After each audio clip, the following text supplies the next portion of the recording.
আমার গল্পপ্রিয় বন্ধুরা, কেমন আছো তোমরা? আশা করি ভালো আছো, আমিও ভালো আছি। তোমাদের মজা দিতে আমি আরও একটি মজার গল্প নিয়ে এসেছি। গল্পটি শুনলে তোমাদের রড দিয়ে ঝরনার মতো পানি বেরিয়ে আসবে। তো বুঝতেই পারতেছ গল্পটা কেমন ইন্টারেস্টিং হতে চলেছে, তাই দেরি না করে কানে হেডফোন পরে নাও। আর যারা আমার সাথে কথা বলতে চাও বা ইমো নাম্বার পেতে চাও, আমি ভিডিওর মধ্যে নাম্বার দিয়ে দেব, আপনারা ভিডিও কলে আমার সাথে মজা করতে পারবেন। চলো তবে আর দেরি না করে শুরু করা যাক। আমি বাড়িতে একা থাকতাম আর একজন লোককে কাজের জন্য রেখে নিয়েছিলাম। প্রতি রাতে খাবার পর আমি সবসময় জ্ঞান হারিয়ে ফেলতাম। সকালে সারা শরীর ব্যথা করত, আর একদিন রাতে না খেয়ে ঘুমিয়ে পড়লাম। কিন্তু সেই সময় আমার হুঁশ উড়ে গেল যখন মাঝরাতে আমার সাথে থাকা লোকটা। আমার নাম রিনা এবং আমি ছিলাম 24 বছরের একটি যুবতী এবং সুন্দরী মেয়ে। পড়াশোনা শেষ করে আমি কাজ শুরু করলাম। আজ আমার ছুটির দিন এবং আমি যখন ঘরের জিনিসপত্র কিনতে বাজারে যাই, তখন গরমের কারণে আমার মাথা ঘোরা শুরু হয়। আমি এক সপ্তাহের মুদি মাল কেনার পর বাড়ি ফিরছিলাম যখন একজন লোক আমাকে তখন ধাক্কা দেয়। আমার খুব লজ্জা লেগেছিল। আমার কারণে তার খুব জোরে লেগে গিয়েছিল। গরমের কারণে তিনি ঘামছিলেন। আমি ওই লোকটির কাছে ক্ষমা চাইলে সে বলল, বোন, আমার কাজের খুব দরকার। আগে একটা দোকানে আমি কাজ করতাম, কিন্তু পরে সেই দোকান বন্ধ হয়ে যায় আর আমি বেকার হয়ে যাই। আমি প্রতিদিন কাজের খোঁজে বাজারে আসি, কিন্তু আমার বয়স দেখে কেউ আমাকে কাজ দেয় না। খুব খারাপ অবস্থায় আমি জীবন চালাচ্ছি। আপনি আমার একটু উপকার করুন, আপনি যে কাজ বলবেন আমি সেটাই করব। লোকটা জোর করে আমার হাত থেকে জিনিস ভরা ব্যাগগুলো কেড়ে নিজের হাতে নিল আর বলল, বোন, আমি আপনাকে গাড়ি পর্যন্ত ছেড়ে দেব, আপনি আমাকে কিছু টাকা দিয়ে দেবেন। লোকটার ওইরকম অবস্থা দেখে তার জন্য আমার দয়া হলো। সে আমার বাবার বয়সী ছিল। তার মুখ আমাকে আমার বাবার কথা মনে করিয়ে দিল। লোকটি খুব ভালো কথা বলেছিল এবং মনে হয়েছিল সে একটি ভালো বাড়ির লোক। পরিস্থিতি তাকে এমন পর্যায়ে নিয়ে এসেছিল যে সে আমার কাছে চাকরি চাইতে বাধ্য হয়েছিল। আমি বললাম, বাবা জি ঠিক আছে, আমি তোমাকে আমার বাড়ির কাজের জন্য রাখব। আমার এমন একজন লোক দরকার যে আমার জন্য বাড়ির জিনিসপত্র আনবে এবং বাড়ির ছোটবড় কাজগুলোও করবে। তোমার আপত্তি না থাকলে তুমি আমার সাথে চলো। আমার কথা শুনে লোকটার মুখে হাসি ফুটে উঠল। আমি বাবাজিকে তার বাড়ির কথা জিজ্ঞেস করলে বাবাজি বলেন যে তিনি অন্য শহর থেকে এখানে চাকরি করতে এসেছেন এবং তার মেয়ের বিয়ের জন্য কঠোর পরিশ্রম করছেন। প্রত্যেক বাবার মতো তিনিও চেয়েছিলেন তার মেয়েকে পৃথিবীর সব সুখ দিতে। তার কথা শুনে আমার চোখে জল এসে গেল। আমি বাবাজিকে সান্ত্বনা দিলাম যে কি আপনি চিন্তা করবেন না, সব ঠিক হয়ে যাবে। বাড়ি এসে বাবাজিকে কিছু ঘরের কাজ বুঝিয়ে দিলাম।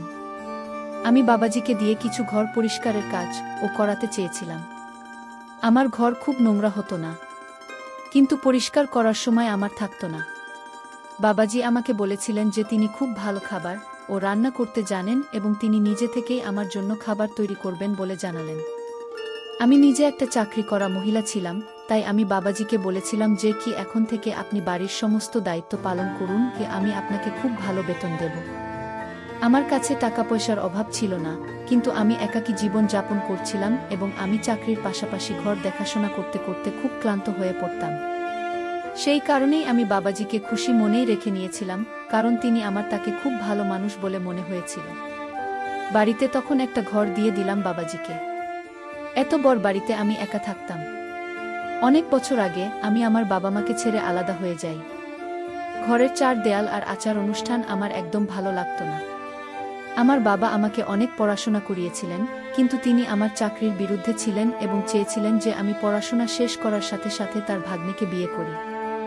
বাবা আমার 3 বড় দিদির সাথেও তাই করেছিল। পড়াশোনা শেষ করার সাথে সাথেই তাদের বিয়ে দিয়ে দেওয়া হয়েছিল এবং চাকরি করতে বাধা দেওয়া হয়েছিল। আমি আমার জীবনে এইসব চাইনি। এত তাড়াতাড়ি বিয়ে করার আমার কোনো ইচ্ছা ছিল না। আমি নিজের পায়ে দাঁড়াতে চেয়েছিলাম। বাবা আমাকে বলেছিলেন, পৃথিবীর রূপর নিয়ে যখন তোমার মন ভরে যাবে আর তুমি ক্লান্ত হয়ে পড়বে, তখন তোমার বাবার একটা কথা মনে পড়বে। বাবা হয়তো একদম ঠিক বলেছিলেন। তাই বাবাকে খুব মিস করতাম। যখনই আমি কাজ থেকে ক্লান্ত হয়ে বাড়ি আসতাম, সেই বাড়িটি আমাকে আমার বাবা মায়ের কথা মনে করিয়ে দিত। আমার বাবা মা আমাদের বোনদের খুব যত্নের মধ্যে রেখেছিলেন এবং আমি কখনই ঘরের কোনো কাজ করিনি, কিন্তু যখন থেকে আমি আমার বাবা মায়ের সাথে ঝগড়া করে বাড়ি ছেড়েছি, আমাকে নিজেকেই সবকিছু করতে হতো এবং ধীরে ধীরে আমি বুঝতে পেরেছিলাম কিভাবে আমার বাবা মা আমাকে পৃথিবীর সমস্ত রকম খারাপ ভালো থেকে রক্ষা করতেন। আমার ডিগ্রির জোরে আমি একটি খুব ভালো কোম্পানিতে চাকরি পেয়ে গিয়েছিলাম। যখনই আমি পিছনে ফিরে তাকাই, আমি বুঝতাম যে আমি বাড়ি ছেড়ে একদম সঠিক সিদ্ধান্ত নিয়েছি, কিন্তু এখন আমার বাবা মায়ের কথা মনে পড়ে আর আমি অস্থির হয়ে যাই। আমার বাবা বলতো, চাকরি করেও মেয়েদের বিয়ে করতে হয়, তাই ভালো ছেলেকে বিয়ে করে তোমাকে বিদায় করাই ভালো। অথচ আমি বিশ্বাস করতাম, নিজের পায়ে আমায় দাঁড়াতে হবে এবং পরিশ্রম করতে হবে, জীবনে কিছু অর্জন করতে হবে। আমি এত তাড়াতাড়ি বিয়ে করতে চাইনি। বাড়ি ছাড়ার পর আমি আমার সব স্বপ্ন পূরণ করেছি। আমি সারাক্ষণ বাড়িতে এবং কাজে একা থাকতাম এবং বিশ্রামের সময়ও পেতাম না। মাঝে মাঝে এত ক্লান্ত হয়ে যেতাম যে রাতের খাবার না খেয়ে বিছানায় পড়ে ঘুমিয়ে যেতাম। বাবাজিকে বাড়িতে রাখার পর থেকে আমি পুরোপুরিভাবে চিন্তামুক্ত ছিলাম, কারণ বাবাজি দুদিনের মধ্যেই বাড়ির সমস্ত দায়িত্ব বুঝে ফেলেছিলেন এবং সম্পূর্ণ আন্তরিকতা ও নিষ্ঠার সাথে তিনি ঘরের সব কাজকর্ম করতেন। আমি ঘরের কাজের জন্য তাকে রেখেছিলাম, কিন্তু রান্না খাওয়ার দায়িত্ব সে নিজেই নিয়ে নিয়েছিল। বাবাজি খাবার খুব ভালো রান্না করতেন। তারপর থেকে আমি সবসময় বাড়িতেই রাতের খাবার খেতে শুরু করেছিলাম, নইলে বেশিরভাগ রাতের খাবার আমি আগে বাইরে থেকেই অর্ডার করতাম বা না খেয়েই ঘুমাতে যেতাম। রাতের খাবার খাওয়ার সাথে সাথে আমার এত ঘুম আসতো যে আমি বিছানায় শোবার সাথে সাথেই ঘুমিয়ে পড়তাম এবং তারপরে আমি সকালবেলাতেই ঘুম থেকে উঠতাম। বাবাজি আসার পর থেকে আমি আমার ঘুম নিয়ে খুব চিন্তিত ছিলাম, কারণ আগে সারা রাত বিছানায় শুয়েও কিছুতেই ঘুম আসতো না। ক্লান্তির কারণে আমার সারা শরীর ব্যথা করত। কিন্তু বাবাজির আসার পর আমি খুব আরাম পেয়ে গিয়েছিলাম এবং আমার খুব ভালো ঘুমা আসতে লাগল। তাকে নিয়োগের মাত্র 15 দিন হয়েছিল, সবকিছু খুব ভালো যাচ্ছিল। একদিন রাতে আমার কিছু অফিসের কাজ ছিল, তাই আমি খাবার একপাশে রেখে প্রথমে কাজ করতে লেগে গেলাম। কিছুক্ষণের মধ্যে বাবাজি ঘরে ঢুকলেন। আমি বাবাজির দিকে তাকিয়ে জিজ্ঞাসা করলাম, এত রাতে এখানে কি করছেন? তিনি বলতে লাগলেন যে কি আমার মনে হল যেন আপনার শরীর ভালো নেই। আপনার ঘরের আলো জ্বলেছিল বলেই দেখতে এসেছি, কারণ তোমাকে নিয়ে আমি চিন্তায় পড়ে গিয়েছিলাম। আমি বাবাজিকে বললাম যে না, আমি একদম ভালো আছি, আমি আমার কাজ করছি, আপনি ঘুমাতে যান। বাবাজি চলে গেলেন। আমি যখন আমার কাজ শেষ করে ঘুমাতে গেলাম, তখন আমার মনে একটা প্রশ্ন এলো যে বাবাজি গভীর রাত পর্যন্ত জেগেছিলেন কেন, যখন তিনি আমার সামনেই ঘুম থেকে উঠে যান। আমার ঘুম থেকে ওঠার আগেই বাবাজি ঘরও পরিষ্কার করে দেন রোজ, আর আমি উঠে দেখি যে আমার জন্য জলখাবার বানাতে ব্যস্ত থাকেন তখন। এসব ভাবতে ভাবতে কিছুক্ষণ পর ঘুমিয়ে পড়লাম এবং প্রতিদিনের মতো সকালে ঘুম থেকে উঠে আমি অফিসে চলে গেলাম। কিন্তু কোথাও বাবাজিকে নিয়ে আমার মনে অনেক প্রশ্ন উঠছিল। আমি বাবাজিকে মোটেও চিনতাম না এবং তাকে এতটাই বিশ্বাস করেছিলাম যে আমি তাকে আমার বাড়িতে জায়গা দিয়েছিলাম। আমি এদিকে প্রায় প্রতিদিনই অফিসের কাজে নানা রকম সমস্যার মুখোমুখি হতাম এবং তারপর আবার বাবাজিকে নিয়েও চিন্তিত ছিলাম। যাই হোক, বাবাজি খুব ভালো কথা বলতেন এবং বাড়ির কাজও মন দিয়ে করতেন। তাকে নিয়ে আমার কোনো সমস্যা ছিল না, তবে গত রাতের কথা আমাকে কিছুটা বিভ্রান্ত করেছিল। সন্ধ্যায় আমি বাড়ি ফিরলে বাবাজি সঙ্গে সঙ্গে চা বানিয়ে আমার ঘরে নিয়ে আসেন। আমি বাবাজিকে জিজ্ঞেস করলাম তার পরিবারের সদস্যরা কেমন আছেন এবং তার মেয়ের বিয়ে কবে। বাবাজি নিজেই বলতে শুরু করলেন যে তার পরিবারের সদস্যরা গ্রামে থাকেন, আর বাবাজি শহরে এসে থেকে অনেক বছর কেটে গেছে। তিনি এই কাজই করেন এবং বছরে একবার তার বাড়িতে যান। তার মেয়ের বিয়ের 6 মাস বাকি এবং বাবাজিকে তার মেয়ের বিয়ের প্রস্তুতি নিতে হবে, এজন্য তার টাকার প্রয়োজন। আমি বাবাজিকে বললাম, আপনি চিন্তা করবেন না, আমি অবশ্যই আপনার মেয়ের বিয়ের জন্য যথাসম্ভব সাহায্য করব। সে খুব খুশি হয়ে চলে গেল। আর আমি ভাবতে লাগলাম কি এই লোকটাকে বিশ্বাস করে আমি ঠিক করছি কিনা। ভাবলাম বাবাজিকে একবার বাজিয়ে দেখে নেওয়া উচিত যে সে ঠিক কিনা। আমি রাতের খাবার খাইনি আর অসুস্থতার অজুহাতে তাড়াতাড়ি ঘুমাতে চলে গেলাম। আমি চোখ বন্ধ করে অনেকক্ষণ শুয়ে থাকলাম, কিন্তু কিছুই হলো না। আমি ভাবলাম যে আমি অকারণে একজন ভালো মানুষকে সন্দেহ করেছি এবং আমি কি নাকি ভেবে ফেলেছিলাম। এরই মধ্যে ঘরের দরজা খুলে লোকটি আমার ঘরে ঢুকে এলো। আমি দরজায় ভিতর থেকে তালা লাগিয়ে শুয়েছিলাম, কিন্তু ঘরের বাড়তি চাবি দিয়ে ঘরের দরজা খুলেছিল ওই লোকটা। আমার শ্বাস বন্ধ হয়ে গেল। এত রাতে সে আমার ঘরে কি করতে এসেছিল জানি না।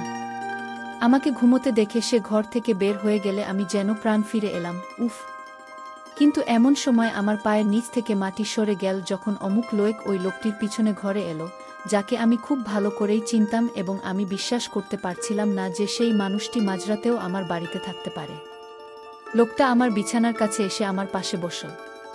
তার চোখ ছিল আমার শরীরের দিকে। সে আমার মুখে হাত দিতেই আমার দম বন্ধ হয়ে গেল এবং আমি উঠে বসলাম। আমাকে জেগে থাকতে দেখে সেই ব্যক্তিও স্তব্ধ হয়ে গেল। হয়তো সে ভেবেছিল যে আমি তাড়াতাড়ি ঘুমিয়ে গেছি। আমি সাথে সাথে ঘরের সব লাইট জ্বালিয়ে দিলাম আর চেঁচাতে থাকলাম। বাবাজি আমার ডাকে সাথে সাথে ঘরে এলেন। আমি রেগে গিয়ে বাবাজির দিকে তাকিয়েছিলাম এবং তিনি মাথা নিচু করে দাঁড়িয়েছিলেন। আমি এগিয়ে গিয়ে লোকটার কলার চেপে ধরলাম। তাকে জিজ্ঞেস করলাম, এত রাতে আমার ঘরে কি করে? যদিও আমি ভালো করেই জানতাম ওই লোকটা আমার ঘরে কেন এসেছে। আমি যখন আমার বাড়ি ছেড়ে চাকরির জন্য গেলাম, তখন বুঝলাম যে পৃথিবীতে ভালো মানুষের পাশাপাশি অনেক খারাপ মানুষও আছে যারা তোমার জন্য সমস্যা তৈরি করে, বিশেষ করে সেই সময়ে যখন আপনার মাথায় বাবা বা ভাইয়ের ছায়া থাকে না। আমি একটা খুব বড় কোম্পানিতে চাকরি পেয়েছিলাম, কিন্তু সেখানকার ম্যানেজার, যিনি আমার বস ছিলেন, তিনি আমার জন্য সমস্যা হয়ে দাঁড়ালেন। মেয়ে হওয়ার পাশাপাশি আমি খুব সুন্দরও ছিলাম এবং এটি আমার জন্য একটি সমস্যা হয়ে দাঁড়ায়। তার নোংরা চোখ সব সময় আমার দিকে স্থির থাকে। ম্যানেজার আমার সৌন্দর্যে সম্পূর্ণরূপে মুগ্ধ হয়েছিলেন এবং আমার অফিসে কাজ করা কঠিন করে তুলেছিলেন। কোনো না কোনো অজুহাতে আমাকে তার ঘরে ডেকে আমার কাছে যাওয়ার চেষ্টা করত। আমি যতই তাকে এড়িয়ে যাওয়ার চেষ্টা করেছি, ততই সে ইচ্ছাকৃতভাবে আমাকে বিরক্ত করত। আমি যদি তার ঘরে না যেতাম, তখন সে নিজেই আমার কেবিনে এসে আমার সাথে এমনভাবে কথা বলতেন যে আমি খুব লজ্জায় পড়ে যেতাম। আমি জানতাম তার উদ্দেশ্য ভুল ছিল। একদিন তিনি আমাকে বলতে শুরু করলেন যে আমি তার ইচ্ছা পূরণ করলে সে আমাকে খুব ভালো পদোন্নতি দেবে। আমি ভালো করেই জানতাম তার ইচ্ছা কি হতে পারে, তাই ওর মুখে জোরে থাপ্পড় মারলাম। এত বড় কোম্পানির ম্যানেজার যে এমন নোংরা চিন্তার লোক হবে তা ভাবতেও পারিনি আমি তার মেয়ের বয়সী ছিলাম, কিন্তু তবুও সে আমার সাথে এত অভদ্রভাবে কথা বলতে কোনো লজ্জা বোধ করল না। আমি তার মুখে থাপ্পড় মারার সাথে সাথে অফিসে তোলপাড় শুরু হয় এবং বিষয়টি আরও উপরের দিকে উঠে যায়। আমি নিজেকে নির্দোষ প্রমাণ করতে কিছু বলার চেষ্টাও করিনি। ম্যানেজার যখন আমার বিরুদ্ধে বলেছে যে কি আমি তার কাছে প্রমোশন চাইছি এবং আমি তাকে প্রমোশন দিতে অস্বীকার করলে সে আমাকে বদনাম করার জন্য এই খেলাটা তৈরি করেছে, ও আমি তার মিথ্যাচারে স্তব্ধ হয়ে গেলাম। তিনি অনেক পুরানো চাকর ছিলেন। আমার কোম্পানি তাকে আমার চেয়ে বেশি বিশ্বাস করেছিল এবং আমার বিরুদ্ধে নোটিশ পাঠিয়েছিল। সেদিনের পর আমি খুব নির্ভরশীল হয়ে পড়ি। আমি সেই ম্যানেজারের কাছ থেকে দূরেই থাকতাম। কিছু কাজ থাকলেও আমি তার ঘরে যেতাম না আর চাকরদের দিয়ে সব কাজ করিয়ে নিতাম। আমি অনেক বছর ধরে তাকে উপেক্ষা করেছি, কারণ এই কাজটি আমার কাছে খুবই গুরুত্বপূর্ণ ছিল। কিন্তু আমি জানতাম না যে ওই ম্যানেজার তখনও আমাকে ছেড়ে দেয়নি, বরং সে তার অপমানের প্রতিশোধ নিতে চেয়েছিল। মাঝরাতে আমার ম্যানেজারকে আমার ঘরে দেখে আমি প্রায় প্রাণ হারানোর মতো অবস্থায়। সে এতটাই নির্লজ্জ ছিল যে ঝড়ের রাতে সে আমার বাড়িতে এসে গিয়েছিল। আমি ম্যানেজারের কলার চেপে ধরলে সে বলতে শুরু করে যে আমি যেভাবে তাকে পুরো কোম্পানির সামনে অপমান করেছি সে এর জন্য প্রতিশোধ নিতে চায়। ম্যানেজার ভালো করেই জানত যে আমি বাড়িতে একা থাকি। সে আমার সম্পর্কে সবকিছু জেনে নিয়েছিল, যে আমি বাড়ির কাজের জন্য একজন চাকরকে রাখতে চাই, এবং সে ইচ্ছাকৃতভাবেই তার চাকরকে আমার পথে পাঠিয়ে আমার বাড়িতে পৌঁছে দিয়েছিল। যে লোকটি আমার বাড়িতে কাজ করত সে আমার ম্যানেজারের চাকর ছিল এবং তার অনুরোধে সে আমার বাড়িতে এসেছিল। কয়েকদিনের মধ্যেই সেই লোকটি আমার বাড়ির সমস্ত কথা ম্যানেজারকে বলেছিল এবং ম্যানেজার জানত যে সে সহজেই আমার ঘরে পৌঁছতে পারে। ম্যানেজার আমাকে তার লালসার লক্ষ্য বানাতে চেয়েছিল যাতে সে আমাকে সারা জীবনের জন্য ব্ল্যাকমেইল করে তার বিছানায় নিয়ে যেতে পারে। কিন্তু তার আগেই তার পুরো সত্যিটা আমার সামনে চলে এসেছিল। ম্যানেজার ৫০ বছর বয়সী, বিবাহিত, ৫ সন্তানের পিতা। সে আমাকে শুধু অপমান করতে চেয়েছিল, কারণ আমার মাথায় বাবার ছায়া ছিল না, আর সে কারণেই সে আমাকে ব্যবহার করতে চেয়েছিল। আজ বুঝলাম, বাবা ঠিকই বলতেন যে ঘরের ৪ দেয়ালেই মেয়েরা নিরাপদ। আমি বাবাজির দিকে রেগে তাকিয়ে বললাম, আপনি তো আমার বাবার মতো। আমি আপনাকে এতটাই বিশ্বাস করেছিলাম যে আপনার অসহায়ত্বের কথা শুনে আমার বাড়িতে নিয়ে এসেছিলাম। আপনাকে আপনার মেয়ের বিয়েতে সাহায্য করার কথা দিয়েছিলাম, কিন্তু তারপরেও আপনি আমাকে ঠকালেন। লোকটা লজ্জায় চোখ নামিয়ে নিল। বলা শুরু করল যে সে তার প্রভুর আদেশ মানতে বাধ্য হয়েছে। তার মনিব তাকে বলেছিলেন যে সে যদি তার এই কাজটি করে তবে সে তার মেয়ের বিয়ে খুব ধুমধাম করে দেবেন এবং তিনি তার মেয়েকে পৃথিবীর সমস্ত সুখ দিতে চান, তাই তিনি রাজি হন। কিন্তু আজ সে বুঝতে পারছে তার মেয়ের সুখের জন্য সে অন্য কারোর মেয়ের ইজ্জত নেওয়ার চেষ্টা করেছিল। ম্যানেজার তখনও আমার কোনো ছবি তোলেনি, তাই আমি সঙ্গে সঙ্গে পুলিশকে ডেকে তাকে পুলিশের হাতে তুলে দিই। লোকটি আমার কাছে ক্ষমা চাইছিল। সে তার ভুলের জন্য অনুতপ্ত ছিল। যদিও সে তার মনিবের কথায় ভুল পথে চলেছিল, কিন্তু মনের দিক থেকে সে ছিল একজন ভালো মানুষ। ম্যানেজারের গ্রেপ্তারের খবর কোম্পানিতে পৌঁছলে তাকে চাকরি থেকে পদচ্যুত করা হয় এবং আমি সেই লোকটিকে আমার নিজের বাড়িতে চাকরি দিয়েছিলাম। আমি এরপর প্রথমবারের মতো আমার বাবা মায়ের সাথে দেখা করতে বাড়ি যাচ্ছিলাম। আমি তাদের সাথে দেখা করার জন্য খুব উত্তেজিত ছিলাম। আমি তাদের কাছে ক্ষমা চাইতে গিয়েছিলাম কারণ আমি খুব ভালো করে বুঝতে পেরেছিলাম যে আমি কতটা ভুল ছিলাম। আগে আমার বাবা মার কথা আমার খুব খারাপ লাগত, কিন্তু এখন জানতে পারলাম যে তারা আমার চেয়েও বেশি দুনিয়ার খবর রাখে। আমি যখন আমার বাড়িতে পৌঁছালাম তখন আমার বাবা মা আমাকে দেখে খুব খুশি হলেন এবং আমার বাবা সব ভুলে আমাকে জড়িয়ে ধরলেন। আমি আমার বাবাকে বললাম যে আমি খুব ভালো কাজ করছি এবং এখন আমি বিয়ে করতে চাই। আমার কথা শুনে বাবা মুচকি হেসে বললেন, তুমি যে ছেলেকে পছন্দ করবে তার সাথেই তোমার বিয়ে দেব। আমি আমার বাবাকে বলেছিলাম যে কি আমার শুধুমাত্র একটি চাকরি করার ইচ্ছা ছিল, আর কিছু না। আমি কাউকে পছন্দ করি না, আর এখন তুমি যাকে বলবে আমি তাকেই বিয়ে করব। আমার বাবা আমাকে তার পছন্দের ছেলের সাথে বিয়ে দিয়েছিলেন, যে আমার চাকরিতে আপত্তি করেনি। আমি বুঝেছিলাম যে নারীর মাথায় কোনো পুরুষের ছায়া থাকে না, এই দুনিয়া তার সুযোগ নিয়ে সর্বনাশ করতে ছাড়ে না। একজন মানুষ বিয়ের পরেও তার ইচ্ছা পূরণ করতে পারে এবং আমিও চাকরি করে আমার ইচ্ছা পূরণ করেছিলাম। আর বাবা সত্যি বলতেন, একজন নারীর অহেতুক কাজ করা উচিত নয়। কমেন্ট করে অবশ্যই জানাবেন যে একজন নারীর চাকরি নিয়ে আপনার মতামত কি। একজন মহিলার কি শুধুমাত্র প্রয়োজনের সময় কাজ করা উচিত? একজন নারীর কি প্রয়োজন হলেই চার দেয়াল থেকে বেরিয়ে আসা উচিত, নাকি সে তার ইচ্ছা পূরণের জন্য একটি কাজ করতে পারে?